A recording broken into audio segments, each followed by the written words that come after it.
Hey, what is going on, everybody? And so now that I've had some time to digest the blog post better, especially as far as the new kits for the Darkhold characters are concerned, I want to talk in more detail about my thoughts specifically on Strange 2, or Evil Strange. I need to decide what moniker I'm giving him because his full name is too long. Anyways, his kit is absolutely busted. So I want to talk more about my thoughts on this, why I think he is going to be one of the best Mystic characters in the game when he comes out, especially for newer players, believe it or not. Maybe with the exception of Morgan or Pestilence, who might be better, but she's a legendary character and he's not. And I want to talk about all the places that I see him replacing others in and why he definitely will be one of the best characters of 2022. I'm calling it now. Of course, for characters that aren't named Apocalypse, but we'll get into some of this. So without further ado, let's get the show on the road.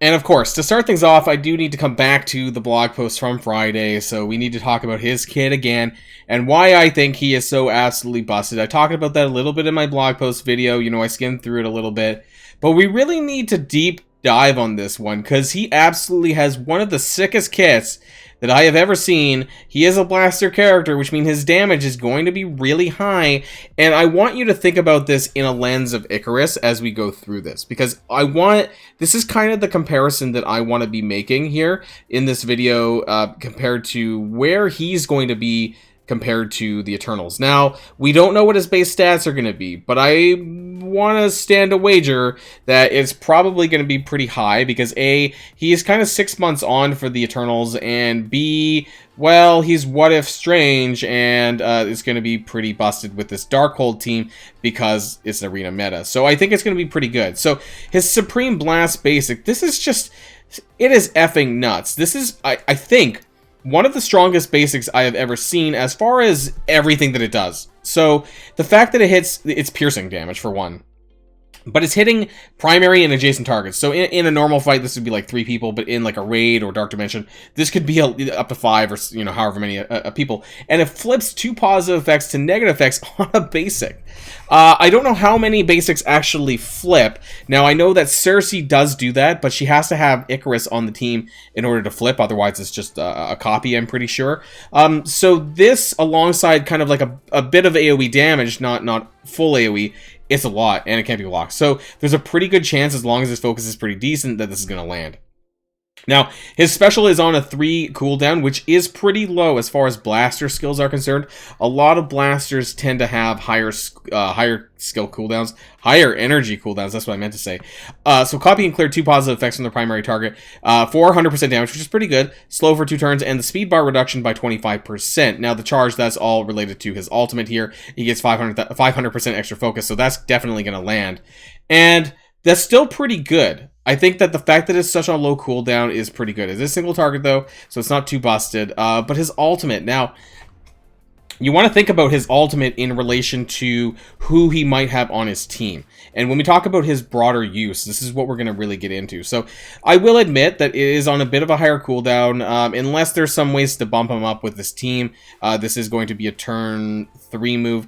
I have a feeling that, at least with the Darkhold anyways, there's going to be some ability generation here to bump this up from turn 3 to like turn 2 or turn 1. So here you gain 3 charges, which is going to go into both the special here, as long as he is charged, and his passive. So attack all enemies for 300% damage, plus 50% additional damage. Now, okay, so this part has been misinterpreted. Well, I don't know if it's misinterpreted. The way that people are interpreting this is a little bit different. So 50% additional damage per positive and negative effect on self and the primary target. So there's 2 things. One, that people are interpreting this as plus 50% additional damage per positive on self. So it's only counting positive effects on self, and then it's counting negative effects on the primary target. Now, I'm not sure which is the case. We haven't had any clarification as of the recording of this video, because we likely won't until, sometime after Monday about this. But This does matter. This does matter in terms of his overall damage, because I'm thinking of, well, say hypothetically you have 2 positive status effects on yourself, but you somehow have negatives, like say 2, and then you have 2 positives on the enemy and 2 negatives on them. So that's like 4 each, right? So that's 8, and that would make 400% additional damage, plus 300, that'd be like 700%. Like, this could get well out of control pretty fast. So I don't know, and I want to follow up on this, and because this does make a little bit of a difference. But other characters that I could see synergizing this with, for example, like in raids, Cloak, because Cloak is a very easily accessible character right now, and he does a lot of negative status effects on his ult, right? So even that will help stack up some of the negative effect damage, if that's what it counts on the primary target for him. And so this is a very powerful AoE, and when we finish the kit, we'll talk about some of the places that I think that you could possibly use him in. Now, obviously, he's got this really bonkers passive as well, and this is reliant a little bit on his charges, at least as far as his sustain goes. So he heals for 20% of his max health, and then he loses 1 charge. So basically, you're going to fire this off, you gain 3 charges, and then you're going to have 3 turns of healing. You're going to have 3 turns where this possibly could copy and clear all positive effects on the primary target as well, and you know, depending on who you're pairing him up with, you might have a couple of turns where he won't have charges. But at the end of any Darkhold ally turn, which I hope includes himself. Now, we've run into issues where when it comes to the text, like Young Avengers, for example, I've, you know, hashtag fix Kate with Kate Bishop and with Squirrel Girl, whether or not this actually includes himself or not. They have a bad tendency of not being consistent when it comes to ally turn, but somehow it also works on himself. So it does not say that specifically, but we don't know that it doesn't either.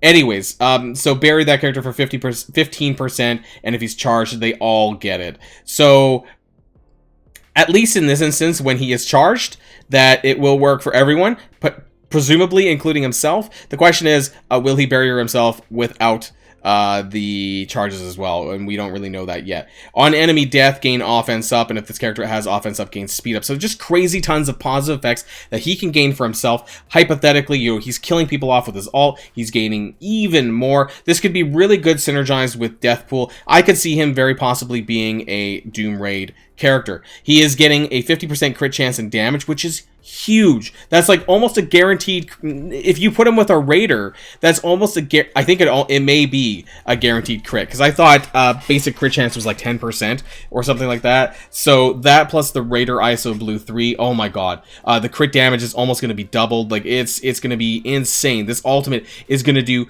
so much damage. Now, based on his tags, now where do I think he's going to be viable? Like, obviously, the Darkhold team is going to be in a highly meta arena team. Now, the reason why I brought up him being new player friendly is because right now, Cersei and Icarus are not farmable, and in fact, I think it's going to be quite some time before that is the case. Why is this important? Not necessarily for you veteran players out there, but this is more important for newer players or maybe mid-game players who maybe didn't get the chance to take advantage of the events. Maybe you weren't around for the Eternals event. Maybe you started playing after. Maybe you're a new player, right? And you just missed the opportunity to get some of these characters. Now, as far as other mystics go, Cloak is farmable. I think, actually, I don't have a guarantee on this one, but I think the Dagger may be farmable pretty soon as well. And we also know that Deathpool had a Strike Pass recently, just before this most recent one. So, while free-to-play, that Deathpool only had 50 shards available, if you bought the Strike Pass, or if you got lucky on some premium orb drops, there is a chance that at the very least you might have a 3-star Deathpool. So I could see Strange being run in conjunction with the new warriors here, without actually needing Icarus and Cersei, despite how powerful they are. Like I said, this is something that is not only viable for late game players as far as the arena goes, but definitely viable in other modes as well for near and mid game players. And so he kind of bridges that gap, or causes a bit of a reset, if you will, you know, 6 months on from the Eternals. So this kind of doesn't make you rely heavily on a particular character, because so often in Marvel Strike Force, if you miss a particular character release, and then you have a lot of people, you know, you ask people like, hey, what are the best characters to do? And they list you a bunch of characters that are unfarmable. Well, that doesn't really help you, does it? Because if you don't have them, well, what are the alternatives? And that's why I want to say that I think that Strange 2 Evil Strange is going to be that alternative to the Eternals if you don't have them. Now, as far as his traits go, and this is different from Wong, so the only reason why I'm bringing Wong into this is because when it comes to Dark Dimension, they're both in different sections, so there will be less synergy there for them, but he is a cosmic character, which is exactly where the Eternals are as well. Now, if you have the Eternals, that's great. You could probably still pair them up together, and they'll just be an absolute blast combined there. But maybe you don't want to run Kestrel, for example, anymore. And believe it or not, Kestrel's coming up on a 1-year anniversary. So, yeah, maybe, Strange 2 is going to have a, crazy shit ton of stats that you might not want to consider having to raise, say, Kestrel anymore. And so, it gives you more options of characters that are newer and that are more, dare I say, relevant, because I don't know how long Kestrel will continue to be relevant, despite also having that cosmic tag. Now, he is a mystic character, he's a villain character, he's a cosmic character, so, like I said, Doom Raid, definitely a shoe-in there for newer and mid-game players. Dark Dimension for 3, 4, and possibly 5 Cosmic as well. We'll have to see what kind of uniques he has, how many mini uniques he requires as well. I think he's a possible shoe-in for that as well. And frankly, because he's an arena meta team, in the past we saw people upgrade characters from Black Order a long time ago for for Dark Dimension 3 and Dark Dimension 4, we saw people taking characters from the Black Order to those Dark Dimensions because they're arena meta, because you wanted to raise your arena meta team higher, and thus you just inevitably took some of these characters in. So I think that Strange 2 would be one of those people that you would want to consider for the higher end Dark Dimensions, wherever it happens to be for you. So I could see this being pretty good. Now, so you have arena, you have raids, you have Dark Dimension, and you have Alliance War, frankly, because the Darkhold team is just going to absolutely blow it out of the water. And I think you're going to see him in Cosmic Crucible offense as well.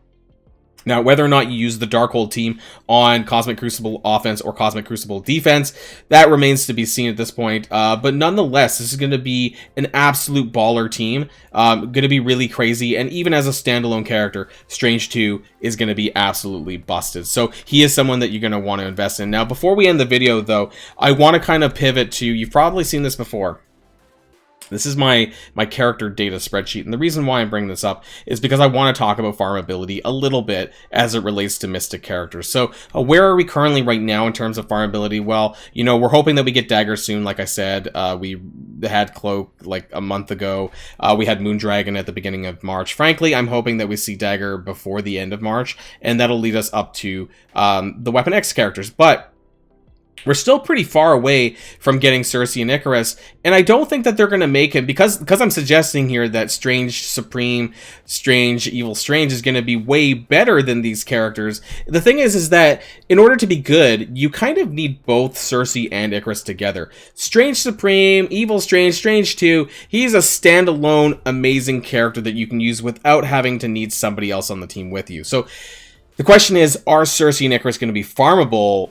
Or is just one of them going to be farmable, or are any of them going to be farmable, frankly? I could see definitely somebody like Kestrel being removed out of the Premium Orb exclusive, and either Cersei, probably Icarus, but either Cersei and Icarus being a Premium Orb exclusive character, which I would probably opt for Icarus in this case, and maybe, just maybe, we might see Cersei farmable, which would be nice, because she's actually the better standalone character as kind of like a controller support goes, and then you can still use her in Dark Dimension as the kind of like that support. She gets on spawn defense, things like that. But I don't think that we're going to see this farmable for some time.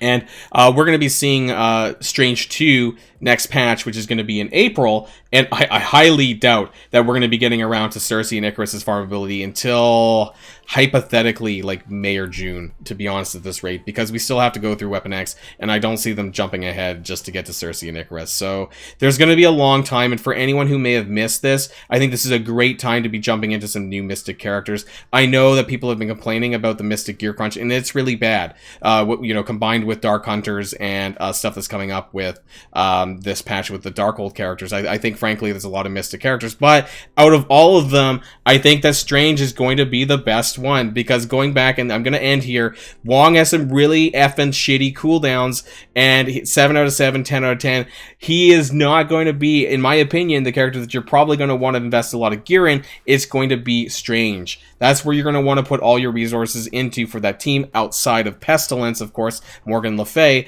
and also Wong is a global character, which is a completely different section of Dark Dimension as well than Strange. So I think that this is the one you're going to want to be looking into, the one you're going to be spending a lot of your resources into. The final thing is what is his release method going to be? And at the end of the day, when it comes to new player friendliness, you know, we're going to have to take that into consideration. So we know that somebody is going to be a campaign event character. Is it going to be What If Strange? Is it going to be Wong? I hope that it's Strange, because he seems to me like to be the better character, and that would be the more player-friendly decision for everyone else, especially for new players who would get a chance to unlock him, you know, whether it's at the 2-star or 3-star level. I kind of see him, because of how strong he looks, he's going to be a 3-star character, but who knows? Maybe he won't be. Maybe he'll be a 2-star unlock, and we're getting, like, power creep to the max, like, more than we have in the past, again and again, because we're kind of in this new era, I think, here, where we kind of were in the period of when Silver Surfer came out this time last year. And I think that's what we're looking at going forward. So I think that this team, this Darkhold team, is going to represent that shift in the meta, that shift in the power creep to a larger significant degree than this time last year. And Strange is going to be the one to move this all forward. So let me know in the comments down below what you feel about Strange Heartless, Strange 2, Evil Strange. What should I call him? We need to figure this out, because I can't keep saying 3 names. But anyways, yeah, he looks absolutely busted. I'm looking forward to seeing more about him and hearing more about him. And until next time, everyone, stay safe and healthy and sane. And I'll see you all later. Boilon signing out.